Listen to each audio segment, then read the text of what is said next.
When I got out of high school, I had a chance to get into service. It wasn't a chance. I was going to get drafted. So rather than get drafted, I thought I'd take a choice of what I would want to be. So I joined the Air Force and I got in the cadet program. And I went through that cadet program and finally ended up through navigation school. From there, we ended up going overseas. Flew 13 missions, got shot down on my 13th mission. I was a POW for a matter of 2 months is all. It was closer to the end of the war. So I was very fortunate in that part. After the service time, I went right to work. In fact, everybody coming back from service were getting their 52-20, what they call $20 a week for 52 weeks. I never got any of that. I just went to work and just didn't care for the 52-20. I wasn't going to lay around and do nothing. My father-in-law was a contractor, and I started working with him, and I spent 55 years with him.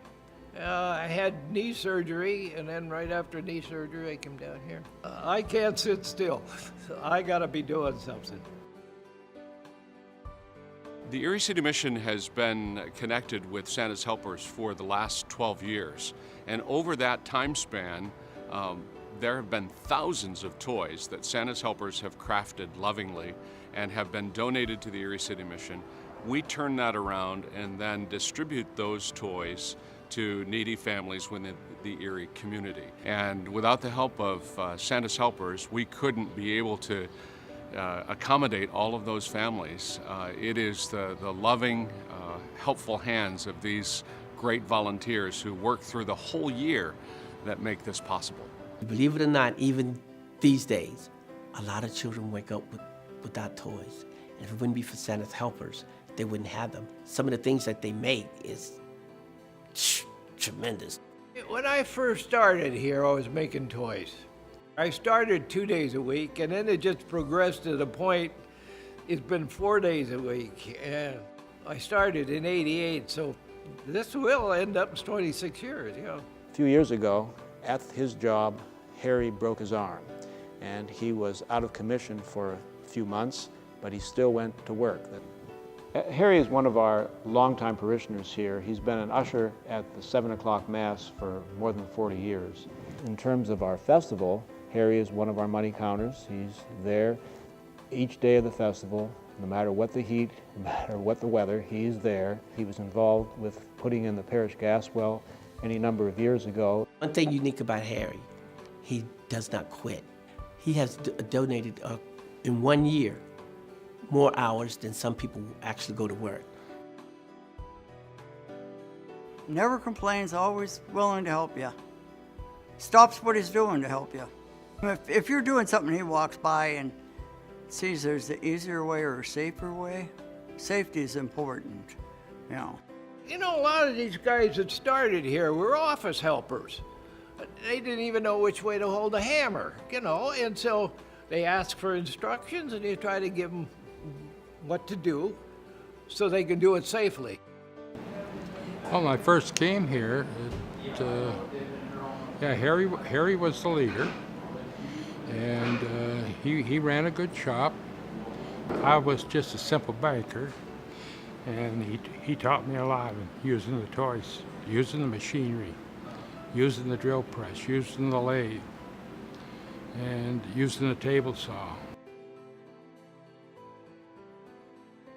Right now he's not making a toy, but he's upstairs in the heat, cleaning up we have boxes with patterns in it, and some of the patterns aren't in them, some of the parts wouldn't work in a new one, so he's going through all those, straightening them out.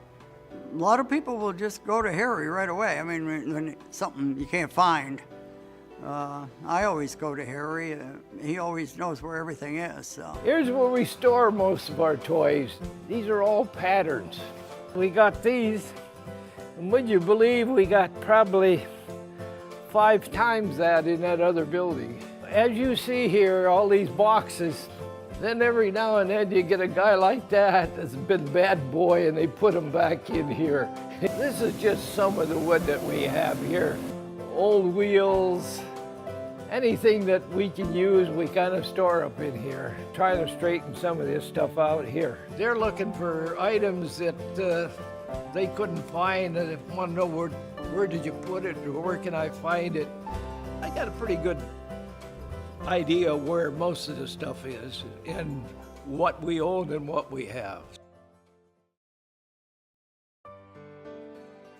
Well, if it was just for something to do, his wife told me he had a long list of honey-do lists. So I'm quite sure it goes way, way beyond that. He loves what he's doing, and one thing he said is that kids smile, catch your heart, and that's why he does what he does. Best thing that we can say about Harry in terms of his involvement in the parish, in the wider community, and in his family is this, and then some too. He does what's expected of a good father, a good husband, a good community member, a good parishioner, a good Christian, and then some too. If you could only witness firsthand the joy and the blessing of these individuals, these children, the lights come on in their eye, parents who otherwise would not be able to provide a gift for their children because of the poverty in which they're living. This is all made possible, and we're so grateful. You know, there's a lot of poor kids in the neighborhood. I mean, there are some kids that never had a toy in their life.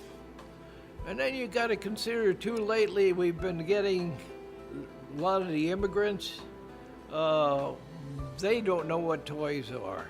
That's what it's all about.